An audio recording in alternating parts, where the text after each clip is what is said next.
আপনারা এই যে কামরাঙা গাছটি দেখতে পাচ্ছেন, এই গাছটি মোটামুটি আমার উঠোনের মধ্যেই ছিল। যদিও এখন এই গাছটিতে প্রচুর পরিমাণে ছায়া হয়ে যাওয়ায় উঠোনে, তাই আমাদের এই গাছটিকে কিছুটা কেটে দিতে হচ্ছে। এবার কিছুটা বলতে একটা ডাল রেখে আর বেশিরভাগ ডালগুলোকেই আমরা কেটে দেবো। এরকম ভাবে আমরা প্রতি বছরই প্রুনিং করে থাকি। এই নিচের থেকে আবার ডাল বেরিয়ে নতুন করে আবার হয়ে যাবে। কিন্তু এই গাছটিকে কাটার সময় ভীষণ আমার মায়া হচ্ছিল যে এই গাছটিতে প্রচুর পরিমাণে কামরাঙা হয়ে আছে। আপনারা এর আগের ভিডিওতে দেখেছেন যে আমার এই গাছে প্রায় 1-1.5 কুইন্টাল কামরাঙা হয়। নতুন নতুন ফুল ফল দুটোই আছে এই গাছটিতে।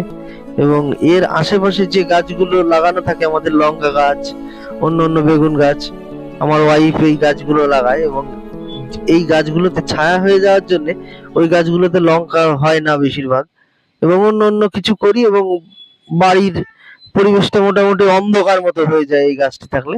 তাই এই গাছটিকে আজকে মোটামুটি হার্ড প্রুনিং করে দিলাম।